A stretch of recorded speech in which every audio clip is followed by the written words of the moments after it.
Hello, I'm Karen Jenkins-Johnson, principal of Jenkins-Johnson Gallery in San Francisco and New York. Thank you for joining us. My team and I hope that you're healthy, safe, and well during these very challenging times. We welcome you to our 13th Conversation and Culture, a weekly discussion with artists, curators, and collectors on current art world topics. Today, I'm thrilled to be in conversation with Ben Aronson, who's been associated with Jenkins-Johnson Gallery since the late 1990s. Ben Aronson was born in Boston, grew up in Sudbury, currently lives and works in Massachusetts. He has a BFA and MFA from Boston University, Boston University, where he studied under Philip Guston and James Weeks. Ben Aronson is an artist.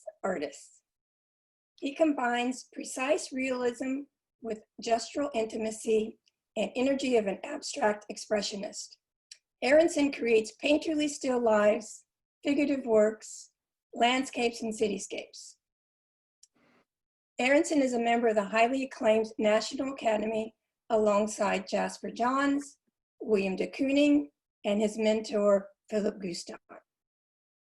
His work is in the permanent collections of over 50 museums, including the Museum of Fine Arts Boston, the Virginia Museum of Fine Arts, Museum of Fine Arts Houston, the Eli and Edith Broad Art Museum, and the DeYoung Museum in San Francisco. There will be a Q&A at the end of the conversation, so please send us your questions via the Q&A button below on your screen. Also join in the conversation chat. Also, please join in the chat during the conversation. I also want to thank Ben's wife, Eileen, who organizes and keeps Ben's studio on time and organized. So thank you, Eileen. So we're sure to have a special conversation. Ben and I are old friends. We've been through life for over 2 decades. So Ben, welcome. Thank you very much, Karen. I appreciate you inviting me for this conversation today, and I want to welcome everybody who's joining us right now. Well, great. Just to say that you know, working with an artist is more than just presenting the artwork. It becomes a relationship. And you and I have gone through life's events. We have gone through weddings, your wedding. Actually, my calling you like 5 minutes before you're ready to say your vows. You were very quietly getting ready, and you answered that call, and you told me you're getting married, and I was like, wow, that's real dedication. Well, you know how important you are when you call, Karen. Well, thank you. And we've also been through supporting each other with the death of our parents and celebrations with births of grandchildren. So we've been through life, and I say that very warmly, and Kevin and I consider you and Eileen friends. So this is a business relationship, but also a personal one as well. So, you know, just to get started, could you tell us a little bit about, you know, how you were introduced to art? Well, I was very fortunate to grow up in a family with 2 parents who were painters. And they were very welcoming to me to be present in their studio when I could see what they were making and how they would do it. They were, you know, as long as I was quiet and was involved in my own age-appropriate art project, I was welcome to be there. So I developed an appreciation of creative work very early and a connection to it. That happened also with my own 2 boys, who are each artists in their own right. And as a matter of fact, when they were very small, we would visit friends, and the first thing that they would say was, "Where's the studio? Can we see the studio?" And they figured that everybody was an artist and that studios were such a fun place to be that everybody would have one. So it was, I was very lucky to have that as a familiar surroundings while I was growing up and being part of that process. my, Go ahead. go ahead. No, could you tell us a little bit more about your parents? Well, my father founded the art department at Boston University in 1955. He was a major contributor and proponent of the so-called Boston School. He was a figurative expressionist and worked in a technique called encaustic, which is melted wax and pigment, very hard to control. He was a great master with it. It's the same technique that was used to create the portraits on the sarcophagi in the Egyptian pyramids, the portraits of the pharaohs, to accompany them into the next world. And this technique was, one of the things about it is that they found these paintings in the pyramids after 2,000 years, basically unchanged. It's a technique that lasts for millennia. The only weakness is that it's sensitive to heat, being wax. And cold as well, becomes brittle. But this was, he was a figurative expressionist, and much of his work dealt with biblical themes. He was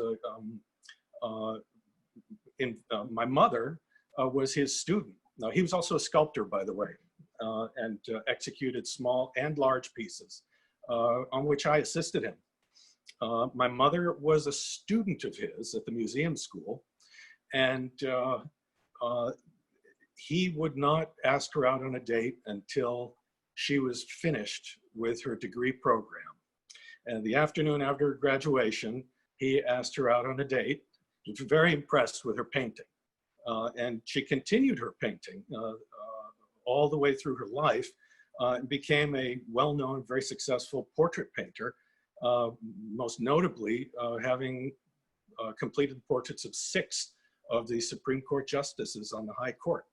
A privilege which Eileen and I were able to accompany her to accomplish, taking care of all of the various tasks required and taking reference photographs of the justices while she drew sketches and engaged them in conversation to get to know who they were, to be able to infuse that into their portraits for posterity. So they were wonderful things to be involved with, and I consider myself very lucky having had that experience with them. Can we bring up one of the portraits she painted? And what was your mother's name? Georgiana Beatrice Nyman Aronson. Nyman was her maiden name, and she retained that along with her married name. And this is the portrait that she made of Ruth Bader Ginsburg in 2009. And it was my job to arrange the composition and the lighting for the reference photography. She learned to stay right behind me, behind the camera, in conversation with the justices, in order that their eyes were focused directly into the camera. Eyes being one of the most important things in a portrait. They're the windows into the soul, as they say. So posing the hands, the book that was significant to her, a book of law, right down to her own collar, which is different from the other justices. It's a older traditional collar, and she used to, well, this has been now declassified, I can tell you. She wears a black one when she dissents on decisions, which I thought was a great thing to know, and as opposed to the white one. The background is right there in the High Court. We traveled to the court. I had to be vetted by an FBI lab, or the FBI and a FBI photo lab, because the photos I was taking were sensitive images that they had to approve. And they brought us into, I asked before I went, can you give me an idea of what the situation is going to be so I can bring the right lighting and photography equipment? Will it be natural light? Will it be artificial light? And they said, I'm sorry, we can't tell you that. And I said, well, okay. So I had to bring an enormous amount of equipment and then a complete redundant set of equipment, because of course you can't say, I just ran out of film, I have to go to the photo store. So they set up in what they called a conference room. And I expected a conference room to be a typical conference room with a table with lots of chairs and a slide projector and a screen at one end. This was a room that was so grand and wonderful architecture, the Beaux-Arts classical architecture of the Supreme Court, with fluted columns like these that came from trees that don't grow in this country anymore, portraits of the great justices through history all over the walls. There was 30-foot coffered gold ceilings with French doors with carpets half the size of soccer fields. They were absolutely the most grand interiors. And I asked my contact at the court, I didn't see any outlets, any plugs. And he said, well, what are your power needs? And I said, well, that's a heck of a question to ask in this town. Not funny at all. No joke. I said, well, I just said, well, I need to run the strobes and the lights and so on. I need an outlet at 110 and so on and so forth. And he walked over, he said, where are you going to set up the portrait? And I said, well, in this corner would be fine. He pulled a raised panel aside on the wall, and hidden underneath were the most complex electronics I've ever seen. And luckily, the only thing I recognized was a normal outlet for a regular light cord. All the rest of it, of course, was satellite link up for news conferences and that kind of thing. So it was a real adventure, and the justices were fantastic. Sandra Day O'Connor was the first one that we did. And it felt like meeting George Washington or something. The justices at that time of the court were very different from what one would expect in Washington politicians. They looked you right in the eye. They were interested in what you thought and your opinion on things, saw you as an individual. It was far more of a personal connection than I ever imagined it would be. She took us around the court and gave us a wonderful lesson in portrait painting, and talked about, the grip of the hand on the chair in one portrait was the strength of the fingers that looked like the teeth of a great cog that drove American history. And then in another painting, she said, look at the weak jaw in this man. It indicates the such and such decision from the so-and-so, which was a terrible mistake. So it's captured in it was the Dred Scott decision. And Okay. So we got a lesson in portrait painting, how elements of the pose could underscore real aspects of the character of that portrait subject. It was really quite fascinating. All of the justices felt like, you felt like a little moon around a big planet when you were around these people. They had such stature and gravitas, and that was exactly what we attempted to infuse into the portraits.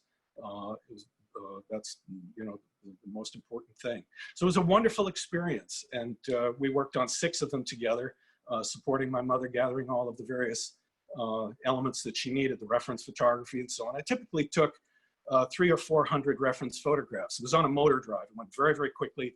We were always told that we'd have 10 minutes with the justices. Oh, wow, that's it. Which always extended into hours. Once my mother had a wonderful gift of friendship.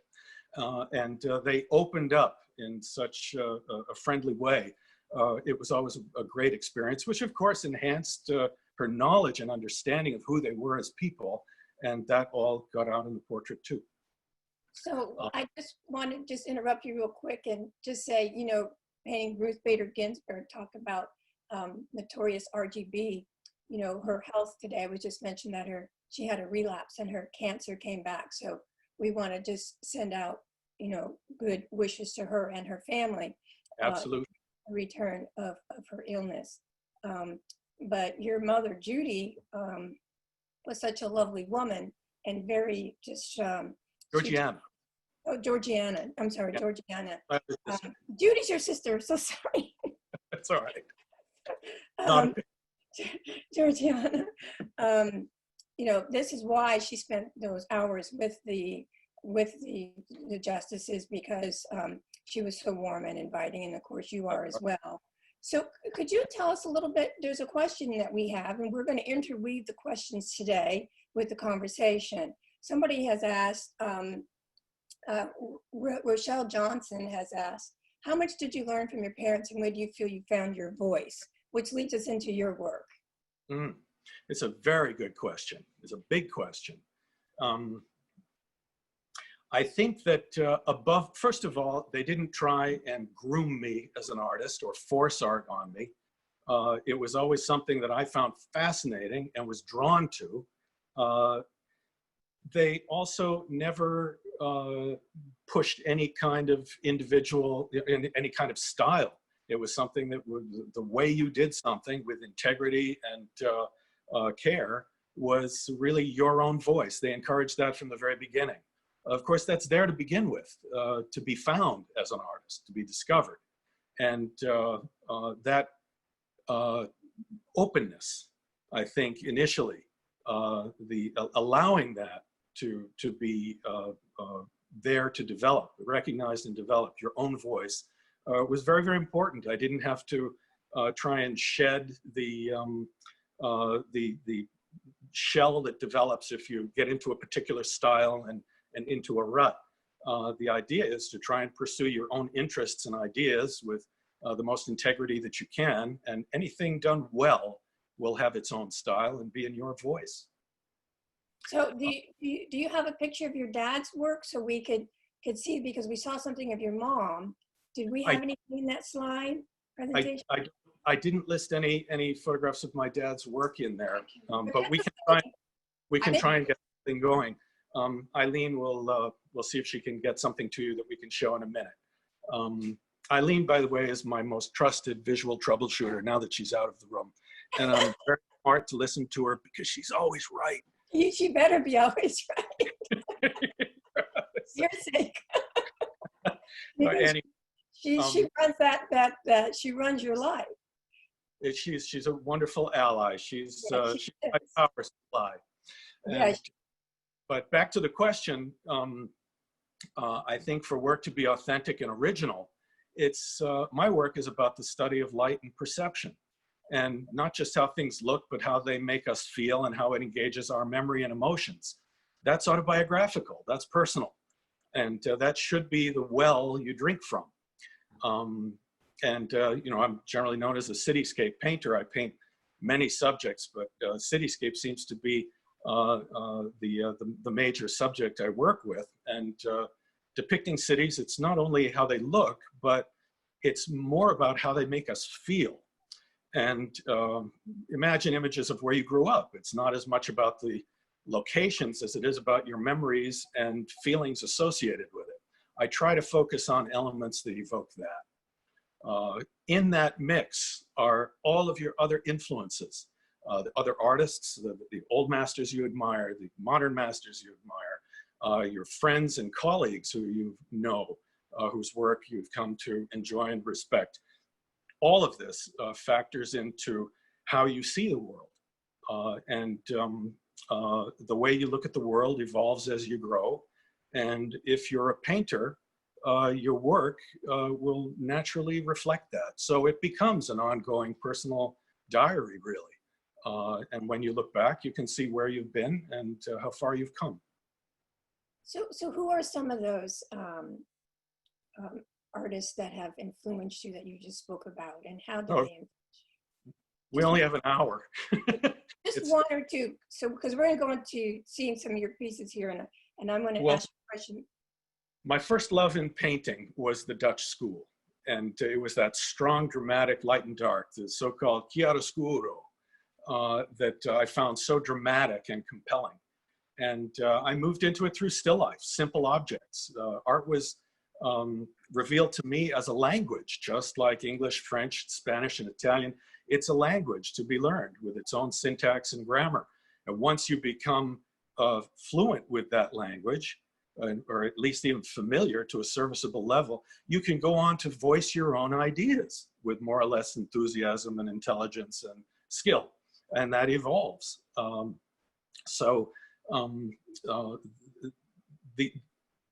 I lost you for a minute here. I'm Are you here. still?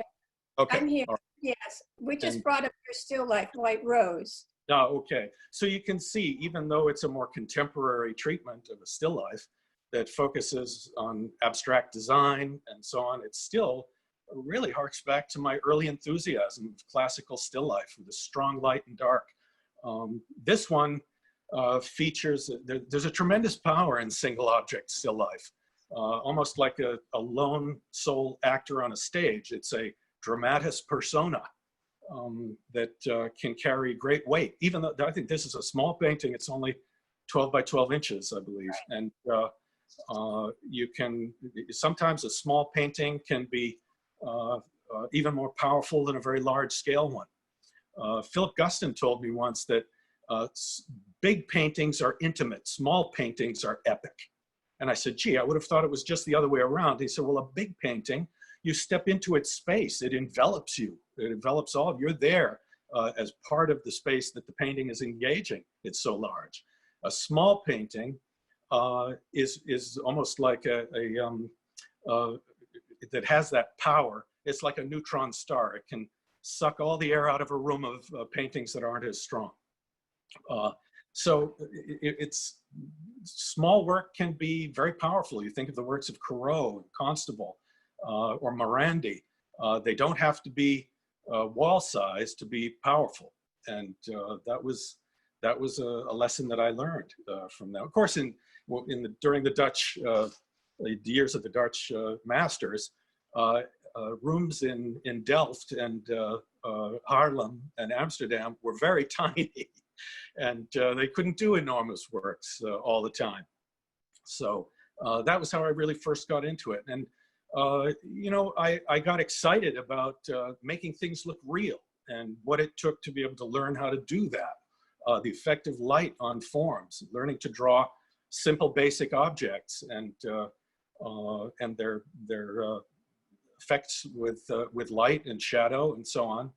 And I began to look at works in museums and marvel at how things were created and think, gee, well, maybe I can do that.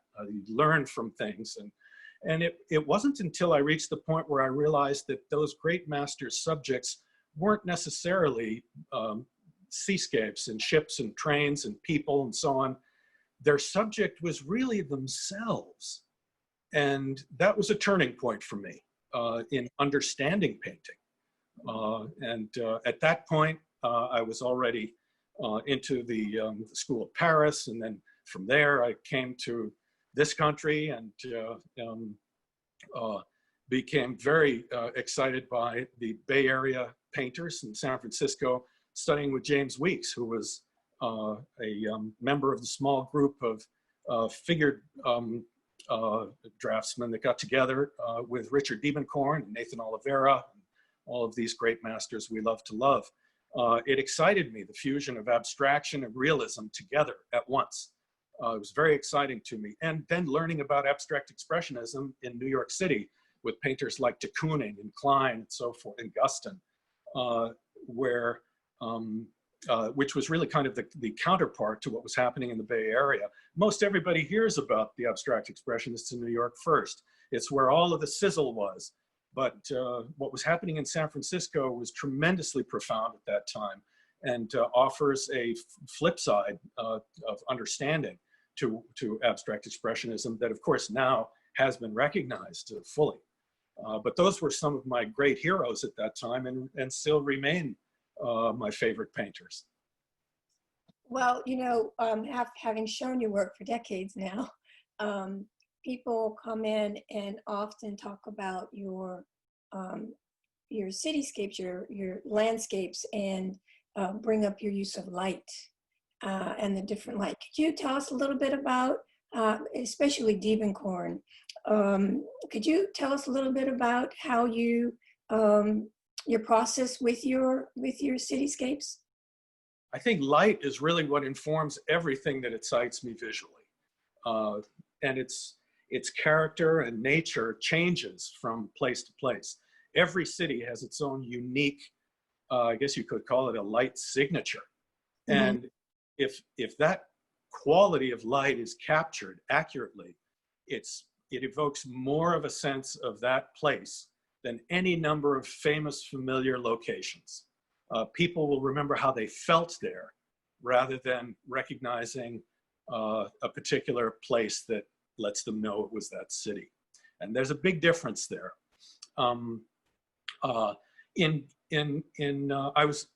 I I was flying to Los Angeles to a show that I was opening, and I was lucky enough to sit next to a physicist once on the flight. And of course, our common topic of discussion was the study of light. Being a physicist, naturally, and of course, being a painter, that's really what it's all about for me.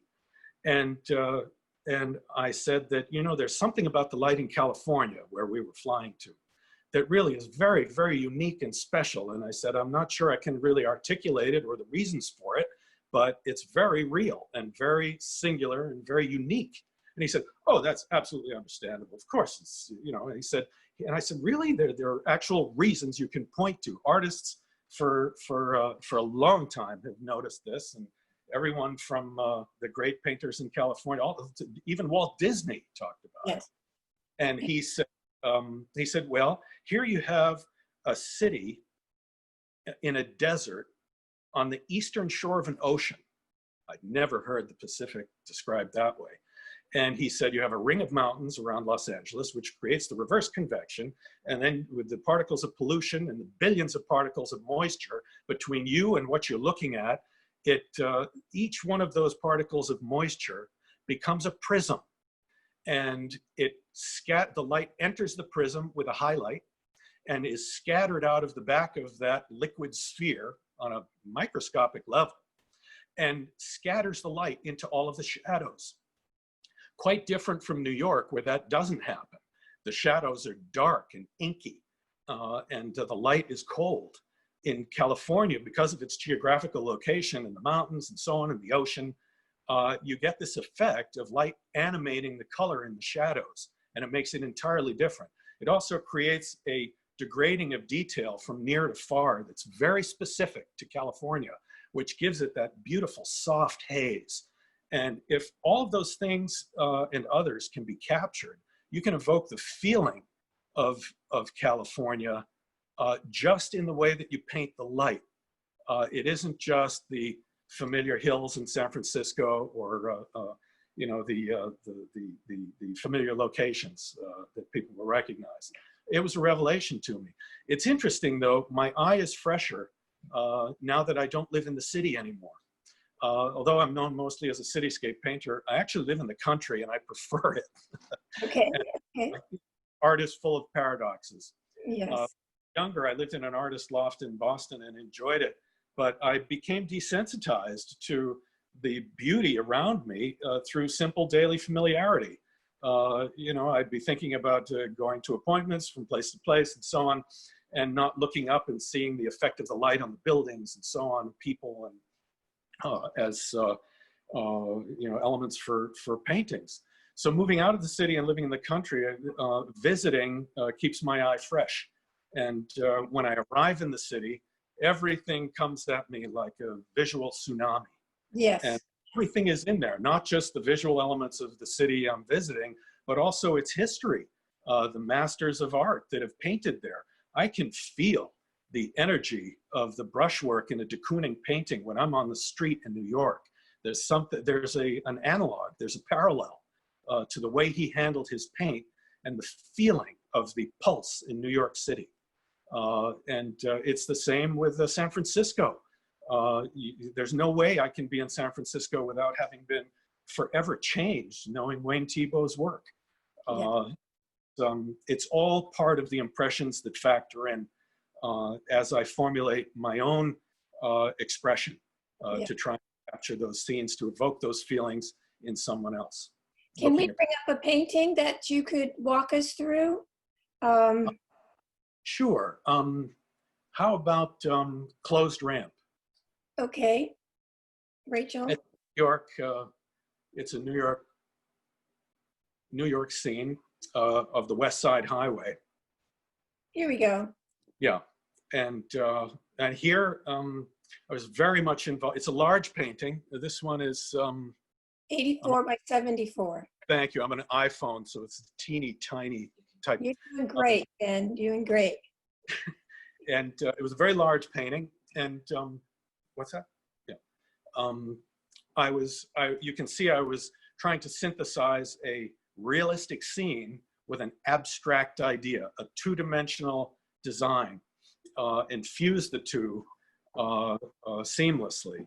The shapes, the angles, if we had more of a close-up, you could also show mirrored street. Mirrored street. There's you can see that this seems like a fairly straightforward scene on a New York street south of Midtown. But if you go to the detail of this piece, it really is much broader and approaches abstraction. When at a distance, the paintings really read very realistically. But as you approach the paintings, they dematerialize into an abstraction operating independently of the recognizable image.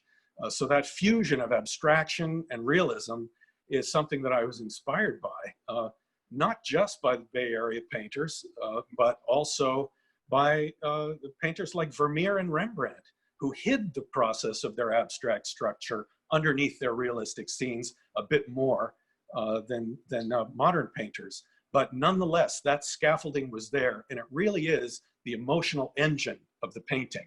The way that I put down the paint, the brush strokes, the action, even the violence of the city, slow, fast, thick, thin, light, dark, all of these are the elements at your disposal as a painter to be able to create a visual analog for the way you feel emotionally when you're in the city. It's a parallel with the fast-paced modern world. The brushwork carries that message. It's like, as they say, the medium is the message. Yes. And taking that knowledge back to Rembrandt, back to Vermeer, you begin to see that the way that they handled paint was very much a part of how you perceive the realistic image, the feeling you get from it. A great analogy is jazz or music in general. If you think of the analogy being where the words and the lyrics in music are the recognizable, realistic part of a painting, and the music part of a song are the visual elements of a painting, the shape and line, color and form, and so on. It becomes easier to understand how important that is. You can actually, with abstract painting, good abstract painting operates on those principles. When it's fused with a recognizable image, you have an unbeatable 1-2 punch. And a painting that doesn't have that abstract structure, that strong pattern of light and dark and color and value and tone, all of those elements, is not going to be as strong as a result. You may have the best idea in the world. You may be the best realistic painter in the world, but without an understanding of putting that on a scaffolding of good design and dynamic composition, it simply will not be as strong. Yeah, what's so wonderful here too, Ben, is on the left side of the composition, you have the iconic New York taxi cabs. They look like they look like they might be New York taxi cabs, and they look like there's two maybe behind each other. And the gestural stroke that you give with defining that is truly amazing. I mean, even with the figures, when you're close up on your surfaces, you can start seeing your brushwork, and you go back from them, they tighten up. And that is what's that's what you are known for, and that's where your talent and separates you from everybody else, because you and I both know that you have younger people out there that flatter you with trying to actually do the paintings almost exactly paintings that you have done, they put out there. So that makes me, They find the same spots in the city and paint from them. Well, but that leads me to the question: are these these paintings exactly what we would see? Well, oftentimes they depart from what's there, and find that being able to speak coherently in visual terms, learning the language, learning how to draw, so that you can invent and on the spot when you need to, like a good jazz player, is very, very important. And the skill that helped me do that, when I got out of art school, I got a job teaching for a number of years. And that was a lot of fun, and it helped to provide security for young boys and so on, and that I had. But after that, I got a job to transition to full-time painting, which I did about 1990. I worked for a couple of years as an architectural illustrator for firms all over the country. And it was an amazingly difficult skill to acquire. And yet it has helped me enormously. I was worried at the time that doing illustration jobs might somehow minimize my development as a fine artist, and doing commercial work all the time. And that the superficiality or the quickness or the expediency, all of that would somehow run counter to objectives in fine art. And it turns out it was one of the most helpful experiences I ever could have had, because having to do these renderings for architects, they would present me with, I had nothing to look at that was real. The buildings they designed hadn't been built yet. Yes. So they hand me a huge stack of construction drawings. And these were for major projects. They weren't residential homes. They were in the city, skyscrapers and enormous courthouses and so on. And I would have to look through and find the pages that had the elevations and the floor plans and so on, and somehow assemble this thing in my mind, put myself in there, and be able to draw out a three-dimensional view from blueprints, just flat blueprints in front of them that would show their design in a way that their clients that would win them the project. Blueprints aren't sexy at all, and they don't give you an idea of what the building's going to look like eventually. So it had to be highly realistic. And unlike anything I'd ever done before, I didn't have the opportunity to have anything to look at to do the realistic painting for them. It all rested back on my technical knowledge. I had to bone up on perspective way beyond what I'd learned in art school. Perspective for the artist's purposes isn't sufficient for architectural perspective, where you think of an artist like the old Italian painter Canaletto from the Renaissance, who did these enormous long classical buildings with hundreds of windows, each diminishing exactly the right amount into the distance. This is very difficult to do and requires mathematical geometry to be able to accurately plot all of this. Yes. And all of the architects in the firm would come to the front and look at the rendering when I bring it in, because each one of them designed a part of the building. One of them would be looking at the entrance, one of them would be looking at interiors, one of them would be looking at all of the fenestration, the windows, all of that. And they all had to satisfy. But being able to invent and have it be convincing realistically, yes, a great skill to have, so that when I work from Cityscape, if there are cars or trucks or buses or buildings in the way or telephone poles or what have you, I can eliminate them and fill in or invent. I can move buildings. Actually, the piece that you have behind you of San Francisco, that's Mason Street. If you try and find that place, it doesn't really exist. I changed the proportions and elements in that painting. Angel Island is bigger. That bay window, classic wood frame San Francisco building is much more enlarged than it is in real life. All of those elements have been changed slightly. So I feel happy for that preparation with architectural illustration, that I was able to have a way not to be so tied to what's in front of me that I wasn't able to depart from the obvious and the familiar for the right reasons. And I think that's important in art too, to know when that jumping off point is for the better of the painting, to make it look more like San Francisco than San Francisco really looks. Well, well, San Francisco is an amazing city, but that leads me into the question of, in your process, we've gotten a question from Doug from Syracuse, I believe, asking, do you use photography? Do you use drawing? How do you, you're in San Francisco, you're in Paris, you're in Rome. What do you do if the process of your creating, just laying the foundation to start these works? All of the above, and I'll explain. Being there is the most important thing in first person. I've never been able to work from other people's photographs, for example. When I do drawings on location. I have a little pochade box that I can set up, a little compact James Bond studio that has everything in it that's tiny, that opens up into everything I need, and I can do sketches on location for color study and so on. And I take photographs, and I use them selectively. Photographs are enormously important for me, particularly to get a photographic reference in places where I can't stand safely for more than a few moments. I'd have a very short career, taking these photographs in the middle of a New York street with traffic and buses and so on. You can't set up your easel and paints and work there very long without having a problem. Photography is very useful for that. But photography does have its drawbacks. First of all, the camera sees with one eye rather than two. As long as you're aware of the limitations, you can use them most effectively.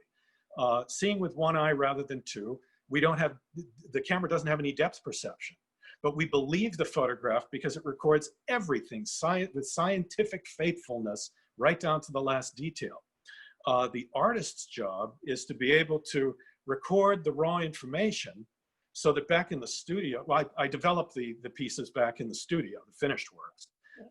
And selective choice making with the photographs is very important because the beautiful shaft of light coming through the clouds is considered by the camera with the same degree of emphasis and importance as the squashed out cigarette butt down in the parking lot at your feet. And it's up to you to impose those priorities and selective choices of what you put in and what you leave out in the painting. It's very, very important. The other thing that is the camera sees color very differently than we do. And color is perceived in a very emotional way by us.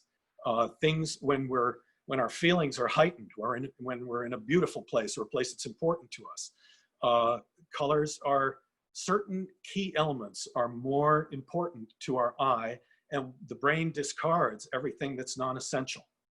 Maximizing those key elements and developing them in a potent way in a work of art is what gives you that kind of power in an image. The camera sees everything with the same degree of emphasis. And if you make a painting that way, the viewer won't know what's important. So that sense of dynamics has to be imposed on the painting. And that's where the process comes in. I essentially go on safari in the city. I take my materials and I gather my studies, and photos and drawings and color studies. And I think, at that point, when I have a sense of what I'm after, I usually respond to some sort of visual dynamic of some kind, something that catches my eye.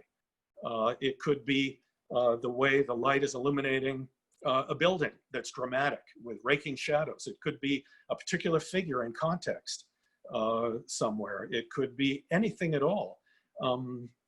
But once I get an idea for an image, many times it has to be developed and through drawings. And all of the photographs that I've taken, I call it my parts department. I'll come up with a design and I'll need to solve one part of it still. And I'll say, well, I need something with light coming from the right that has a light-dark contrast, which will logically fit into that place, but serve as the shape and pattern and color and value for that spot. So I'll go looking through my parts department and find that, aha, this bus will serve that perfectly. It's even going in the right direction. So much. Could you, when you're talking about this, could you bring up a painting that we might be able to relate to with your speaking about this? Sure. We could choose La Tour d'Argent. It's a Paris painting, and Eileen and I spent some time there, and I collected images, and I had expected to do all of these rainy, beautiful Paris paintings. It rained for 15 minutes the whole 2 weeks we were there. And so this is a view very close to the river. Out in the sunlit intersection is actually a little bridge that goes over the Seine. And up those three big windows on the building across the street is a famous restaurant called La Tour d'Argent, the Silver Tower. And I think it's probably about $1,000 for a cup of coffee over there. But it made a beautiful feature in the painting, lighted, coming down this sort of darkened street. There weren't any cars or people on the street, and somehow it looked too empty and barren. I didn't want them to become the subject, so I blurred the French motorcycle, which they're everywhere. You have to be careful. You'll get run over if you cross the street without looking. So putting in those vehicles and the people, there's a gentleman there smoking gitan cigarettes, walking up the street. He was added later. At the lower right quadrant. He's on the traffic light on the sidewalk, walking. And they were supportive elements, and it helped me to have other drawings and sketches and color studies and photos to be able to choose from, so that I could fill out the final idea in the painting that I was composing.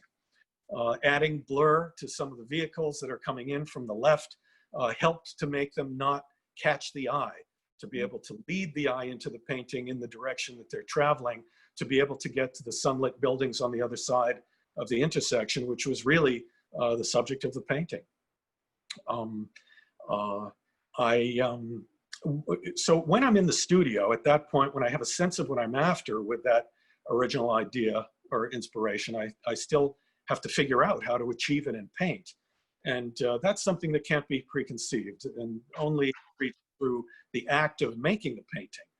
So once I pick up the brush, my involvement with the image develops naturally into a dialogue between me and the image. First, I'll make a move, and then, as in chess, for example, I'll observe how that move has changed the conditions of the interrelationships of all of the elements present. And then I have to decide the next move based on that new configuration, and so on. So it becomes a kind of a back and forth reaction and response, with the aim of discovering what steps will move the painting forward toward a unified whole. And if successful, I eventually arrive, despite all of my changes along the way, at a distilled version of that original inspiration. I think that's great. Is there, we're getting short on time here, but I wanted to just go over with you, Ben. Is there a painting that you have in the keynote that you would really like to discuss before we go to the Q&A part of this conversation? Oh, I'd love to pull up the recollection. Okay, and then after recollection, I'd like you to talk a little bit about Edward Hopper, because that kind of goes how he's influenced your practice and the next series. Sure. Yeah. This is a painting of my wife Eileen, one of my favorites, and I didn't want to part with it, but of course, to be able to continue painting, I had to. And but I have the real thing at home, so that's all right. Eileen. And we were in New York, staying at a hotel. And at one moment while we were having a coffee, the sun moved in between two skyscrapers, and a shaft of light came in through the window and it illuminated her. It was such a brief and unique occurrence. I could see the shaft of light moving across the table. And I tried to do a quick drawing, grab a quick photograph. I said, Eileen, just hold still for a second. This isn't going to last. I got to capture it. And she started to giggle. You know, it's like being in church and you're not supposed to laugh. And of course you laugh. And I said, cover up your smile, put the coffee cup, but pretend you're taking a sip of coffee. So she took the sip of coffee. I shot the photograph. I did quick sketches. I got my color studies. And that was the painting, was really a portrait, really just showing her eyes. And I think we have a close-up of that painting. The detail, Rachel? Yeah, there. And the light dancing in the eyes was what that was all about. It was the first time I'd done a portrait that was entirely recognizable as Eileen, only showing a person's eyes. And Is she there? Is she there behind you? she is. She Hey, is. Eileen, Come on. why don't you pop your head in real quick, just for a quick second. There we go. There's Eileen. This is Eileen. Thank you, Eileen. Yeah. So, you're right. Thank you. So that was really a wonderful painting to do. It was all about the light, that splash of light, the white she was wearing, the light on her hair, and then the deep space behind her, and that slash of red curtain that kind of animated everything. Go ahead. I had still life, I had a figure, and I had that interior all in one. It's a life-size painting. It's hard to appreciate the details, but I'm glad we had one. Yes, thank you. Could we bring up the Nighthawk in peace? Sure. There we go. I most of my painting up until this point, I sort of naturally began to move into figures in interiors in New York locations. You paint New York long enough, everything is there, and winds up finding its way into your painting sooner or later.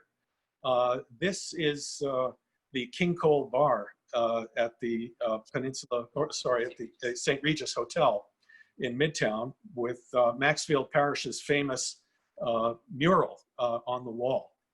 And I began developing these images. They were, I've always been a fan of Edward Hopper's work, and of course, this is titled Nighthawks in admiration of his famous work from Depression era New York. But we live in a new era, and this spoke more to the 1%, and the fact that we live in a much wealthier society now for some.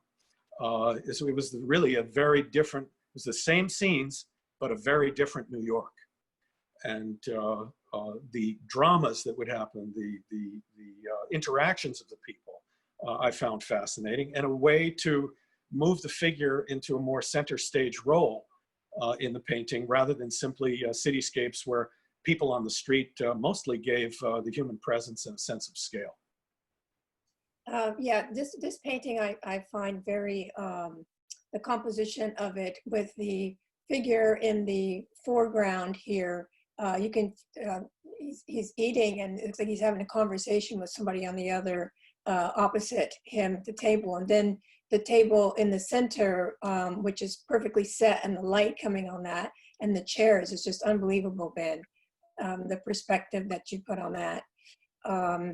Is there, I'm going to, if there's anything else you would like to say, or a painting you'd like to bring up, I think I'm going to go into the Q&A. If there's not a painting that you had in the keynote that you would like to talk about before we head to Q&A. Well, I think I just wanted to say one more thought about painting process, a kind of overarching frame of mind that's important. Okay. When you're painting, you take your attention out of the everyday world and thinking, and you enter into a frame of mind that's much more like meditation, which is much more conducive to creative thinking and creative action. Instead of stumbling blocks, problems become opportunities, and you stay in the moment. Good things are invited to enter the mind and seed the mind and take root and be nourished under positive conditions. Some seeds come up right away, and being seeds, some can also remain quiet until they recognize the right season, and then they blossom. And so this is a very healthy frame of mind to encourage in the studio. Leave the world outside, yes, as you, and allow yourself to evolve without the outside world intervening quite so closely as it always seems and wants to do. Well, thank you. I'm going to take some questions now, Ben, and usually we usually have this conversation in the gallery during the opening, and we go on for an hour and a half, just in general. But I'm going to take Angela Nomolini had asked when we were talking about your father's work, David. We do have an example of his work right now. pull that up, Rachel? So Ah, this is David's, the golem, encaustic on panel from 1958. Do you have anything to say about this this, is David? a large painting that illustrates a story out of the Kabbalah.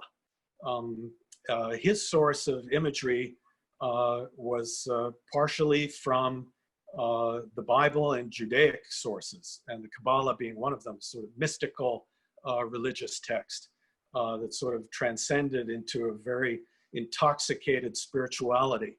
And this is the story of an individual named Rabbi Judah Loew, who creates it's almost an early Frankenstein story, but with a different twist. Creates a golem, a sort of a concocted monster or figure, except unlike Frankenstein, this was a warrior for good. And the story goes from there. And all of the various elements in the painting support that story. It's also affected by his background with studying with Carl Zerba and the figurative expressionists, where the distortions of the figure and the design were all created for the purpose of intensifying the feeling that was being communicated, and the stylistic elements of that style of painting, figurative expression. This was a large piece that he did that actually was in encaustic, that I was talking about that technique, that was damaged while it was in transit to a museum for a show by a defunct transport company called Railway Express. The case went to court. They said that his painting was not painted technically well enough, and it wasn't their fault, subjecting it to freezing temperatures, that pieces became brittle and fell off. Well, their lawyer said in order to reinforce his authority in the court, they said, what are your qualifications? He said, well, I was just at Jackson Pollock's studio this summer, and so on and so forth, name dropping. There was one young woman on the jury who knew that Jackson Pollock actually had passed away the year before.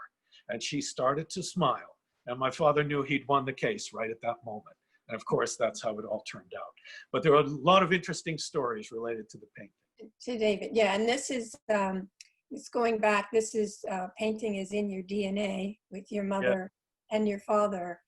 Norman Long, thank you, Rachel. Norman Long from England, thank you. Hello, Norman.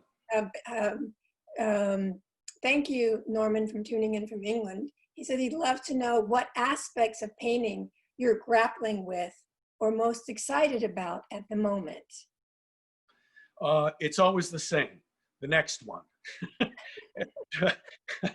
It's painting as a profession and a lifelong pursuit. I've often said is a lot like driving a car down an unfamiliar highway late at night, where all you can see at any one given time is what's illuminated in your headlights. And your sight distance is limited. But the point to remember is that you can make an entire journey that way. And as I said before, as you get older and your view of the world evolves, naturally your paintings will reflect that. And I find that now Degas said that when you begin painting, painting is wonderful and easy, and the more you learn about it, the more difficult it gets. The challenges become much, much bigger. So I'm aware of that too, and yet the successes, when they come, are that much sweeter. And I find that now what's interesting me, I'd like to move more into the figure. I'd like to continue with my cityscapes. I'd like to really keep climbing the mountain. It's all new, and it reveals itself as the view comes into your headlights. As you progress on this journey, you don't really have a long view. It evolves. I'm most excited about the fusion of abstraction and realism. I'm most excited about trying to achieve the balance between accuracy and freedom. All of these challenges just translate into higher levels as you progress. And I take side trips in painting, as artists often do. I tried some groups of figures on horseback playing polo recently. It's an age-old subject, horses. It's a wonderful artist subject. I've always wanted to paint them, and figures and groups of figures and so on. Composition continues to be a goal of mine to develop and establish. There's, I guess, the fact that it's always new. Every day there's always something new, which is what makes it exciting. It makes you push through all of the various hurdles and setbacks for those pieces where the clouds open and you're given a gift. It's a never-ending kind of a thing. I can never see myself retiring from painting, which is a very reassuring and encouraging a notion. It's always there forever. There's no end to it. There's no corner office and then retirement, which is one of the wonderful things about painting. It's eternal.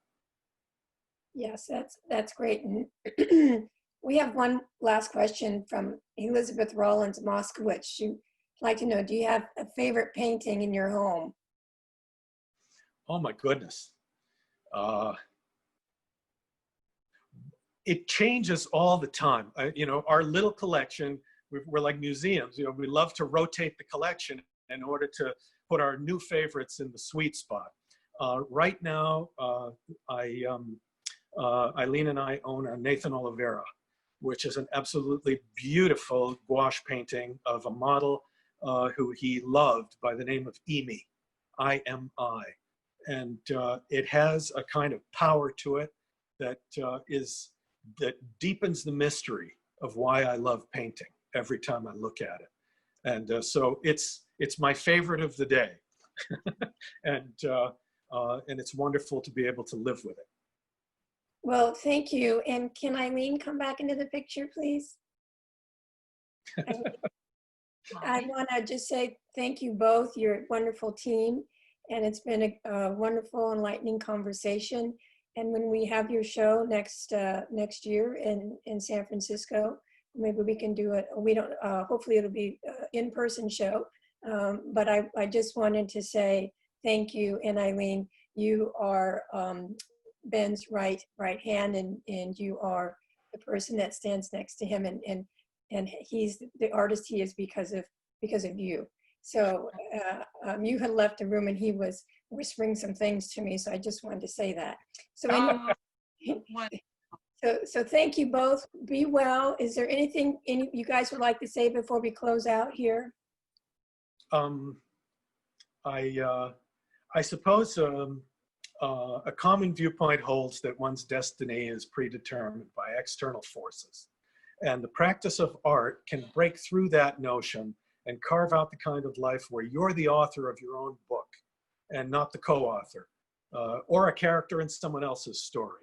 To get involved with a life that's creative and living the process of living an inventive, inspired, and meaningful life. Expanding your personal viewpoint affects your daily life and it influences your purpose. And that's an artistic process in which we're all involved, and it's called the art of living. I'll leave you with that thought. Well, thank you both, and have a good afternoon. Thank you. Be well. Thank you. Bye-bye. Bye. Bye.